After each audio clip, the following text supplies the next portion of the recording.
প্রিয় দর্শক, আসসালামু আলাইকুম। আমি দাঁড়িয়ে আছি কুষ্টিয়ার খোকসা উপজেলার খোকসা সমাজপুর রেল স্টেশন সড়ক সংলগ্ন। আমার সড়কের পাশে দেখতে পাচ্ছেন একটি ভাঙা খুপড়িঘর, যেটা আমরা বস্তি বলে থাকি। বস্তি বলাও যাবে, সেরকম একটি খুপড়িঘর। এই খুপড়িঘরের মধ্যে বৃষ্টি বাদল রোদ বাদল মাথায় করে দীর্ঘ 4-5টি বছর বসবাস করছেন একজন বয়স্ক মহিলা, পরিচয়হীন বয়স্ক মহিলা। সেই মহিলার বিষয়বস্তু আজকে দেখাবো এবং তুলে ধরার চেষ্টা করব আমি আপনাদের সামনে। নাম কি? তোমার নাম কি? হ্যাঁ, আসিয়া কি? শিলা। তো তুমি এখানে কত বছর থাকো? হ্যাঁ, তুমি ভাঙা ঘরে কিভাবে থাকো? হ্যাঁ, প্রিয় দর্শক, দেখতে পাচ্ছেন যেখানে একজন বয়স্ক মহিলা, মনে হচ্ছে যে তিনি আসলে একজন ভারসাম্যহীন, বয়সের ভারে একেবারে নুয়ে পড়ছেন। তিনি ঝড় বৃষ্টি মাথায় করে এই ভাঙ্গা ঘরের মধ্যে বসবাস করছেন দীর্ঘ কয়েক বছর ধরে। তো আমরা দেখছি যে এটা Kushtia to Samaspur rail station সড়ক। সেই সড়কের পাশেই ছোট্ট একটি খুপড়ি, সেই খুপড়ির মধ্যে ইনি বসবাস করেন। কয়েক বছর ধরে দেখছি ঝড় বৃষ্টি এভাবেই চলে যায়। ছোট্ট একটি খুপড়ি, এই যে সেই খুপড়িটা, এই খুপড়ির মধ্যেই উনি বসবাস করেন দীর্ঘ কয়েক বছর ধরে। এটা কুষ্টিয়া টু সমসপুর সড়ক, সেই সড়কের পাশে উনি বসবাস করেন। ছোট্ট একটি খুপড়ি, সেই খুপড়িটা দেখতে পাচ্ছেন। আসলে উনি ঠিকমতো কথা বলতেও পারেন না। ওনার সাথে যে কথা বলবো, ওনার পরিচয় কি আসলে এটাও জানা মুশকিল। আসলে আপনারা কি ওনার পরিচয় কেউ জানেন যে উনি উনি কতদিন এখানে বসবাস করতে? এখানে আছে 4 বছর মতন। 4 বছর। তো হঠাৎ কিভাবে কোত্থেকে আসে এখানে আস্তানা গাড়লো? কারণ আমি এক সময় দেখছি মহিষখোলা দিকে গেছে, কিছু ছেলে ফেলে এরকম দেখা যাচ্ছে তার ঢেল মারতেছে, কাপড় ধরে টানতেছে। তা আমি বললাম এই বাচ্চা এরকম করে না, খবরদার, একটা মুরব্বী মানুষ।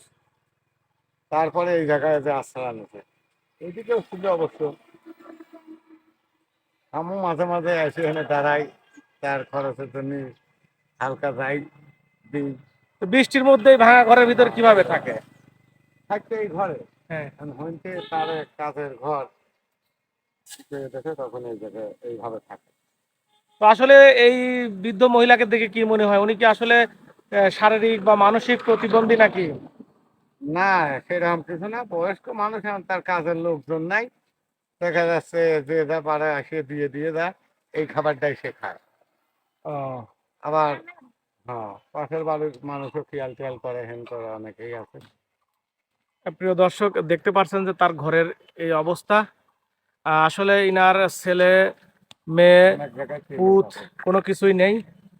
এই আশেপাশের স্থানীয় এলাকাবাসী যা দিয়ে যায় সেইগুলোই তিনি আসলে রান্না করে খান। এই যে দেখতে পাচ্ছেন তার ছোট্ট চুলা, তিনি এই যে তার ছোট্ট চুলা, তিনি চুলায় তরকারি রান্না করবেন।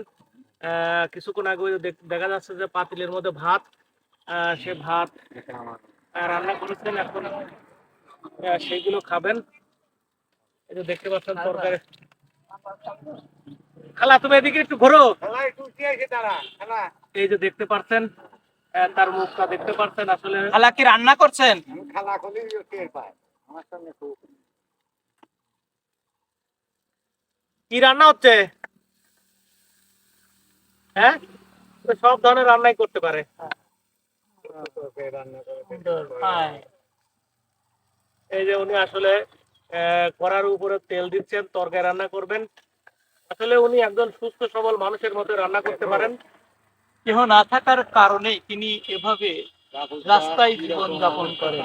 মোবাইলে সেইরকম পরিষ্কার হবে। আনুমানিক বয়স এবং কতটুকু তেল দিতে হবে, পানি দিতে হবে? 90 বছর হবে না? 80-85 80-85। 80 থেকে 85 বছর বয়সী এক বৃদ্ধ মা কিভাবে রাস্তার পাশে, দেখতে পাচ্ছেন, তাও সরিষার তেল দিয়ে রান্না করতে। সরিষার তেল দিয়ে তরকারি রান্না করছে।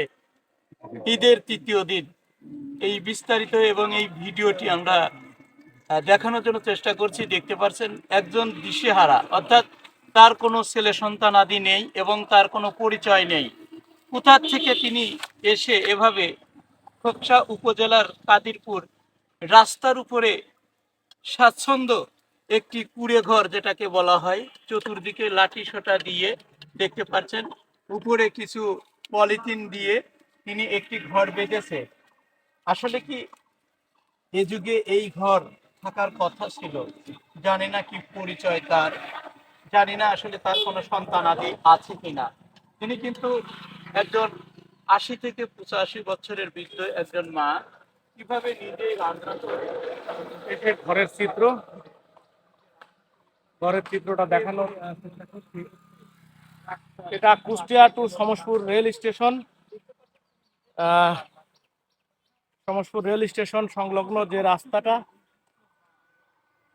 সেই রাস্তার পাশে উনি বসবাস করেন।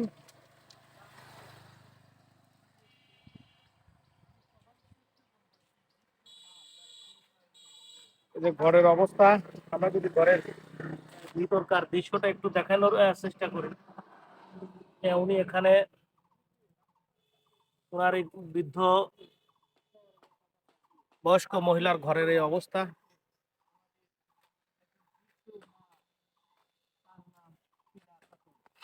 তিনি নিজেই এভাবে রান্না করে তার জীবিকা নির্বাহ করেন।